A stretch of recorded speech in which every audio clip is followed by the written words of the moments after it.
Good morning students. आषाढ़ का एक दिन जो नाटक है वो हम पढ़ रहे थे और ये नाटक किसकी है? मोहन राकेश जी की है। और इसमें हमने जो मुख्य जो उसके पात्र है अंबिका मल्लिका को देखा है। अंबिका जो है मल्लिका की माँ है और मल्लिका जो है इस नाटक की हीरोइन है, नायिका है। और कालिदास भी है जो कि इस नाटक का हीरो है। और अंबिका जो है कालिदास को बिल्कुल भी पसंद नहीं करती है, क्योंकि उसका मानना है कि कालिदास जो है केवल अपने लिए जीता है, केवल अपने बारे में सोचता है, दूसरों के जीवन से उसको कोई परवाह नहीं है। साथ ही वो ये भी सोचती है कि वो काफ़ी नाकारा है, निकम्मा है, कुछ भी कमा भी नहीं सकता, कमाने के लायक भी नहीं है। इसलिए वो हमेशा मल्लिका को उससे दूर रहने के लिए कहती है, क्योंकि अंबिका को लगता है कि वो कभी मल्लिका की जिम्मेदारी उठा ही नहीं पाएगा। लेकिन मल्लिका जो कि कालिदास को बहुत पसंद करती है और वह जानती है कि कालिदास में भी बहुत सारे गुण हैं, लेकिन केवल उसको एक मौका मिलना चाहिए अपने गुणों को प्रकट करने का। ठीक है। और उसी बीच में कालिदास को जो एक मौका मिलता है, उज्जैनी से जो है दंतुल नाम का एक राजपुरुष आता है, जो कि बताता है कि उसका उज्जैनी के जो राजा है उसके जो द्वारा लिखे गए ऋतु संहार रचना से बहुत अधिक प्रसन्न होकर उसे अपने राज्य का राजकवि बनाना चाहते हैं। ठीक है। और इस बात को सुनकर मल्लिका जो है बहुत प्रसन्न होती है, लेकिन अंबिका और वो चाहती है कि इस प्रसन्नता में वो अपनी माँ को भी शरीक करे। उसकी माँ भी जो है जितने गलतफहमी कालिदास के बारे में पाल रखी थी वो सब भी उसके मन से दूर हो जाए। ठीक है। लेकिन अंबिका बोलती है कि वो कुछ भी कर ले, लेकिन कालिदास के प्रति उसकी जो सोच है वो बदल नहीं सकती, क्योंकि उसका कहना है कि उसने काफ़ी जीवन देखा है, तो मैंने उसे इस बात का अनुभव है कि कालिदास किस प्रकार का व्यक्ति है। तो मल्लिका बोलती है, तुम उनके प्रति सदा अनुदार रही हो माँ, तुम जानती हो उनका जीवन परिस्थितियों की कैसी विडंबना में जीता है। तो जब अंबिका बोलती है कि यदि वो इतना ही तो मैंने अच्छा है तो वो क्यों नहीं तुमसे विवाह कर लेता है बोले। ठीक है। क्यों नहीं वो तुम्हारी जिम्मेदारी उठा लेता है बोले। तो मल्लिका बोल रही है कि माँ, तुम हमेशा ही उदार रही हो और तुम जानती हो कि उनकी परिस्थितियाँ जो है कितनी कठिनाइयों से गुजरी है। माता पिता नहीं है, मामा जी उसका पालन पोषण कर रहे हैं। मातुल के घर में उनकी क्या दशा रही है। वो साधनहीन और अभावग्रस्त जीवन में विवाह की कल्पना ही कैसे की जा सकती है। तो बोलने लगी मल्लिका कि वो मैं जानती हूँ बोले, उनके पास जीवन जीने का उतना साधन नहीं है और बहुत कुछ जीवन में अभाव है, और उस अभाव में यदि मैं उन पर विवाह का बोझ डाल दूँगी तो ये तो गलत होगा। उन्हें तो अपने जीवन में कुछ करने का, आगे बढ़ने का मौका तो देना चाहिए, और अभी से मैं उन्हें विवाह के जंजीरों में बांध दूँगी तो ये मुझे उचित नहीं लगता। अंबिका बोलती है फिर, और अब जब कि उसका जीवन साधनहीन और अभावग्रस्त नहीं रहेगा, तो अंबिका बोले अब तो नहीं रहेगा बोले, अब तो वो राजकवि बनने वाला है, अब तो उसे जीवन की हर तरह की सुख सुविधाएं मिलेगी, अब तो वो तुमसे विवाह कर सकता है। मल्लिका कुछ क्षण रहकर अपने पैरों को देखती रहती है। किसी संबंध के बनने के लिए अभाव जितना बड़ा कारण होता है, अभाव की पूर्ति उससे बड़ा कारण बन जाती है। तो फिर जो बोलती है बोले कि यदि सचमुच व्यक्ति चाहता है कि वो अपने संबंध को मजबूत बनाए और अपने संबंध को बनाए रखे और जिम्मेदारी उठाए, तो वो अभावग्रस्त जीवन में भी इस तरीके की जिम्मेदारी को उठा सकता है। लेकिन जिस व्यक्ति की तुम चर्चा कर रही हो उसमें किसी भी जिम्मेदारी, किसी भी रिस्पॉन्सिबिलिटी को उठाने की काबिलियत ही नहीं है। यह तुम्हारी नहीं विलोम की भाषा है। तब मल्लिका बोलती कि माँ, ये तुम नहीं बोल रही है, विलोम बोल रहा है। ठीक है। तो मैंने मल्लिका को मालूम है कि हर समय विलोम आता था। विलोम कौन है? विलोम जो एक नया पात्र आया, देखिए विलोम जो है इस कहानी का खलनायक है। ठीक है। मैंने विलियन है, वो भी एक कवि है, लेकिन विलोम को अपनी कविताओं के द्वारा उतनी प्रसिद्धि नहीं मिली जितने कि कालिदास को अपनी कविताओं के द्वारा मिली। इसलिए कालिदास जो है मल्लिका को पसंद करता था, और विलोम भी मल्लिका को पसंद करता था। ठीक है। लेकिन मल्लिका तो कालिदास को पसंद करती थी, इसलिए जो है इन दोनों के इसलिए जो है विलोम जो है थोड़ा से कालिदास को भी उतना पसंद नहीं करता था, क्योंकि उसको मालूम है कि मल्लिका मुझे नहीं कालिदास को पसंद करती है। ठीक है। तो इसलिए वो हर समय जो है अंबिका के पास आता था और उसके कान भरता था कालिदास के विरोध में। तो इसलिए मल्लिका बोल रही कि माँ, मैं जानती हूँ कि ये जो भाषा है वो तुम नहीं बोल रही है, जो निश्चित रूप से विलोम ने तुम्हारे कान भरे हैं कालिदास के प्रति, इसलिए मुझे उसकी भाषा जो है तुम्हारे शब्दों में नज़र आ रही है। मैं ऐसे व्यक्ति को अच्छी तरह समझती हूँ, मैं तुम्हारे साथ उसका इतना ही संबंध है कि तुम एक उपादान हो। तो अंबिका बोलती है कि मैं कालिदास को अच्छी तरह समझती हूँ, मैं जानती हूँ कि वो तुम्हारे साथ उसका तभी तक संबंध है जब तक कि तुमसे उसका लाभ मिल पा रहा है। जब तक तुम्हारे द्वारा उसको लाभ मिलना बंद हो जाएगा तो वो तुम्हें छोड़ देगा। ठीक है। जिसके आश्रय में वह अपने से प्रेम कर सकता है, अपने पर गर्व कर सकता है, परंतु तुम क्या सजीव व्यक्ति नहीं हो? तुम्हारे प्रति उसका या तुम्हारे कोई कर्तव्य नहीं है? तो बोलती कि तुम्हारे प्रति कोई कर्तव्य नहीं है। यदि सचमुच वो तुमसे प्रेम करता है तो उसका कर्तव्य भी है तुम्हारे प्रति, लेकिन मैंने तो कभी तुम्हारे प्रति कोई कर्तव्य निभाते हुए नहीं देखा कालिदास को। ये जो अंबिका जो है अपनी बेटी मल्लिका से कह रही है। कल तुम्हारी माँ का शरीर नहीं रहेगा और घर में एक समय के लिए भोजन की व्यवस्था भी नहीं होगी, जो प्रश्न तुम्हारे सामने उपस्थित होगा उसका तुम क्या उत्तर दोगे। तो बार बार अंबिका समझा रही है कि कालिदास जो है तुम्हारी जिम्मेदारी नहीं ले सकती है, प्रेम के द्वारा जीवन नहीं चलता है, ठीक है। मनुष्य को भोजन की भी आवश्यकता होती है। आज तुम्हारी माँ तुम्हारे पास है तो तुम्हें जीवन की कोई भी असुविधा नहीं है, हर तरह की सुविधा तुम्हें प्राप्त हो रही है, लेकिन एक दिन तुम्हारी माँ भी इस संसार चल जाएगी, तब तुम अपने जीवन के जो भी आवश्यकताएं उसकी पूर्ति तुम कैसे करोगी, ठीक है। उसका तुम क्या करो, तुम्हारे भावना ये उस प्रश्न का समाधान कर देंगे क्या? तुम्हारी भावना जो है तुम्हारा पेट भर देगी, तुम्हारे जीवन को आगे बढ़ा देगी? फिर कह दो यह मेरी नहीं विलोम की भाषा है। तो मल्लिका जब ये सुनती है तो क्या बोलती है वो? मल्लिका तब बोलती है, देखते हैं कि हाँ माँ, आज तक का जीवन किसी तरह बीता है, आगे भी बीत जाएगा। तो मल्लिका बोल रही है आज तक तो हम लोग जी लिए हैं माँ और आगे भी जी लेंगे, लेकिन उसके लिए मैं उनके उन्नति के मार्ग में विवाह के कांटों को बोना, मैंने विवाह की बाधा को उपस्थित नहीं करना चाहती। आज जब उसका जीवन एक नई दिशा ग्रहण कर रहा है, मैं उनके सामने अपने स्वार्थ की घोषणा नहीं करना चाहती। तो मल्लिका ने पहले तुरंत ही साफ कर दिया अपनी माँ से, मैं किसी भी तरह से अभी उनका और मेरे विवाह की चर्चा नहीं कर सकती, मैं किसी भी तरह से उन्हें इस बेड़ियों में नहीं बांधना चाहती। तब क्या होता है, मातुल को एक नया और आया है कि मातुल कौन है? मातुल जो है कालिदास का मामा है। बाहर से मातुल का शब्द, अंबिका घर में हो कि नहीं? तो मातुल आता है अंबिका के पास में, क्योंकि सब एक ही गांव में रहते हैं, आसपास रहते हैं, ठीक है। तो मातुल जो आता है अंबिका के पास में आता है, वो हमेशा अंबिका के पास आता था, अपनी समस्याएं बताता था, उसकी समस्याएं सुनता था। भाई घर में हो कि नहीं? मातुल हो घर में ही हो। मैं आज सारे ग्राम में घोषणा करने जा रहा हूँ कि मेरा इस कालिदास नामधारी जीव से कोई संबंध नहीं। तो काफ़ी क्रोध में दिखाई देते हैं मातुल, और जैसे ही वो अंबिका के पास में आते हैं तो बोलने लगते हैं कि मैं पूरे गांव में ये घोषणा करने जा रहा हूँ कि कालिदास नाम का जो व्यक्ति है उससे मेरा कोई भी संबंध नहीं है। तो मल्लिका पूछती है, बोले क्या बात है, बोले क्या हुआ? अरे मातुल ऐसा क्या कर दिया उन्होंने कि आप इस तरह की बातें कर रहे हैं? तो मातुल, मैंने इसे पाला पोसा बड़ा किया क्या इसी दिन के लिए कि वह इस तरह कुलद्रोही बने? तो मातुल बोलता है कि मैंने उसको इतना पाल पोस के बड़ा किया है और आज वो कुलद्रोही बन रहा है, मैंने अपने ही राज्य के राजा का आज्ञा मानने से विरोध कर रहा है। राजा तो यही चाहते हैं कि वो उस राज्य का राजकवि बने, और लेकिन कालिदास जो है राजकवि बनने के लिए तैयार नहीं है। मल्लिका, परंतु उन्हें तो सुना है कि राज्य की ओर से सम्मानित किया जा रहा है, उज्जैनी में कोई आचार्य आए हैं। तो मल्लिका बोलती है, लेकिन आप ऐसा क्यों बोल रहे हैं? बोले हमने तो सुना है कि उज्जैनी से एक आचार्य आए हैं और वो चाहते हैं कि कालिदास जो है उज्जैनी के राजकवि बने।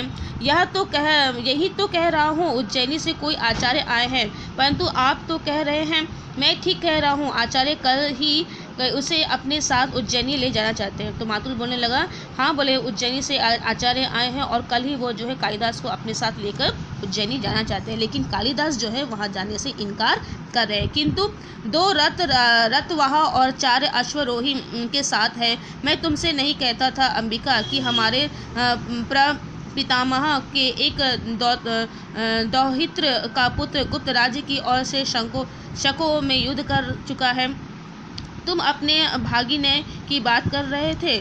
तो फिर मातुल बोलता है कि बोले हाँ, बोले हमारे जो पूर्वज थे उनमें से एक पूर्वज जो है उज्जैनी के राज्य में कार्य करते थे, ठीक है। और अब फिर से जो है कालिदास को भी अब ये मौका मिल रहा है, तो उसे ये मौका गंवाना नहीं चाहिए। ये बात जो है मातुल कौन है? कालिदास का मामा है, और ये बात जो है वो अंबिका से कह रहा है, क्योंकि कालिदास ने जो है राजा उज्जैनी के राजा के द्वारा भेजे गए प्रस्ताव को वो ठुकरा रहा था, वो नहीं जाना चाहता था, और मातुल चाहता था कि वो कालिदास जो है वहाँ जाए और खूब नाम कमाए, ठीक है। तो इसी बात को लेकर वो अंबिका से बात कर रहा है, क्योंकि मासूम अंबिका के पास आया, और क्योंकि उसे मालूम है कि मल्लिका को यदि बात पता चली तो मल्लिका किसी भी तरह से कालिदास को वहाँ जाने के लिए मना लेगी, इसलिए वो अंबिका के पास में आया है, ठीक है। तो मातुल बोल रहा है, उसी की बात कर रहा हूँ अंबिका, तुम समझो कि एक तरह से राज्य की ओर से हमारे वंश का सम्मान किया जाए। तो मातुल बोल रहा है कि हमारे पूर्वज वहाँ पर काम किए हैं और फिर से अब इस पीढ़ी को भी वहाँ पर काम करने का अवसर मिल रहा है, तो ये तो इसका उनको इनकार कर रहा है, इनकार करके जो है अपने ही पितामहों के जो द्वारा किए गए कार्य को वो अपमान कर रहा है। तो कालिदास को तो ऐसा नहीं करना चाहिए, और वे वंश स्तंभ कहते हैं मुझे यह सम्मान नहीं चाहिए, और कालिदास बोल रहे हैं कि मुझे सम्मान नहीं चाहिए, मैं राजकवि मुद्राओं के कृत होने के लिए नहीं हूँ।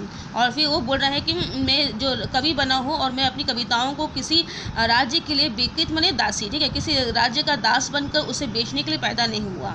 तो मल्लिका वे राजकवि सम्मान को स्वीकार नहीं करना चाहते। तो मल्लिका बोल रही है कि कालिदास नहीं चाहता है कि वो राजकवि के पद पर आसीन हो।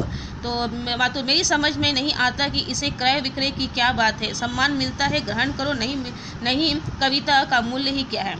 तो कालिदास बोल रहे तो मातुल बोलते हैं कि मुझे समझ में नहीं आ रहा है कालिदास के दिमाग में क्या चल रहा है, वो क्यों यहाँ पर क्रय विक्रय के बात को यहाँ पर लेकर आ रहे हैं, ठीक है। यदि सम्मान मिल रहा है तो स्वेच्छा से उसे ग्रहण करना चाहिए, नहीं तो फिर हमारी कविताओं का क्या मूल्य होता है। उसकी कविताओं को इतना सम्मान मिल रहा है तो उसे इस बात का आभारी मानना चाहिए। मल्लिका, कविता का कुछ मूल्य है आर्य मातुल, तभी तो सम्मान का भी मूल्य है। मैं समझती हूँ कि उनके हृदय में यह सम्मान कहाँ चुभता है। तो मल्लिका बोलती है मातुल को कि मुझे मालूम है वो बहुत ही स्वाभिमानी व्यक्ति है, वो कभी भी अपनी कविताओं को जो है राजकवि बनकर राजाओं के पास में बेचने के तैयार नहीं होंगे, ठीक है।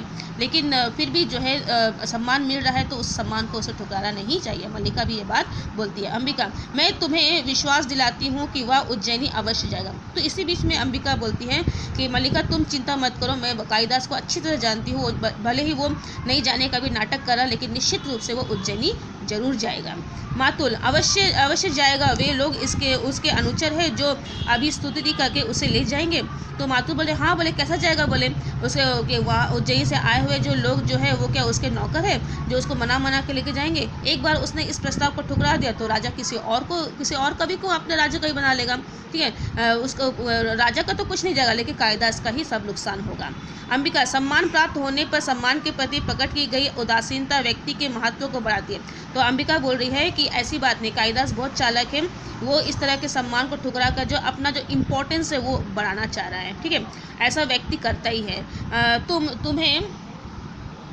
तुम्हें प्रश्न होना चाहिए कि तुम्हारा भागी ने लोकनीति में निष्प्रांत है। तो अंबिका बोलती है कि तुम खुश होना चाहिए कि तुम्हारा जो पुत्र है, तुम्हारा जो भतीजा है, वो भांजा जो है वो इस तरह की राजनीति भी कर सकता है कवि होने के साथ साथ। मातुल, यह लोकनीति है तो मैं कहूँगा कि लोकनीति और मुख्य नीति दोनों का ही एक ही अर्थ है। तो मातुल बोलते हैं अगर ये लोकनीति है तो मेरे हिसाब से तो उसने जो मूर्खता दिखाई है और जो लोकनीति जो करते हैं उन दोनों में कोई अंतर ही मुझे नज़र नहीं आ रहा है। कालिदास ने जिस तरह से उस सम्मान को स्वीकार करने से इनकार किया है, मुझे तो इस बात की चिंता है कि ये पद जो है किसी अन्य कवि को ना दे दिया जाए, ठीक है। तो फिर क्या बोलते हैं, जो व्यक्ति कुछ देता है, धन हो या सम्मान हो, वह अपना मन बदल ही सकता है, और बदल गया तो बदल गया। तुम सोचो कि सम्राट रुष्ट भी हो तो हो सकते हैं कि एक साधारण कवि ने उनका सम्मान स्वीकार नहीं किया। तो मातुल बोल रहा है कि यदि राजा को पता चला तो वो नाराज़ हो गए कि उन्होंने एक साधारण से कवि ने उनके सम्मान को ठुकरा दिया है, तब तो वो उसे फिर वापस ही ले सकते हैं। निक्षेप जो है मातुल का जो मैंने सहायता करता है, मातुल के साथ में रहता है, ठीक है। मातुल भी जो है अपने ज़माने में एक कवि रहे हैं और निक्षेप जो है उसके साथ ही रहता था, ठीक है। आई होप कि आपको जो रिलेशन है वो अच्छे समझ में आ रहा होगा। मातुल, आप अभी तक यहाँ है तो इतने में क्या होता है, निक्षेप जो है आता है, ठीक है। आप यहाँ हो और आचार्य आपकी प्रतीक्षा कर रहे तो निक्षेप आता है और मातुल को बोलता है कि आर्य आप यहाँ पर हो और आर्य जो है घर में प्रतीक्षा कर रहे हैं आपकी, ताकि वो कालिदास को लेकर जा सके। तो मातुल उसको जैसा ही निक्षेप को देता है तो वो क्रोधित हो जाता है कि निक्षेप, मैंने तुमको आचार्य की देखभाल करने के लिए वहाँ पर रखा था और तुम उन्हें आचार्य को वहाँ पर अकेला छोड़कर यहाँ पर आ गए, और तुम यहाँ क्या कर रहे हो। मैंने तुमसे नहीं कहा था कि जब तक मैं लौट कर ना आऊँ तुम आचार्य के पास रहना। निक्षेप, परंतु यह भी तो कहा था कि आचार्य विश्राम कर चुके तो तुरंत आपको सूचना भी दे दूं।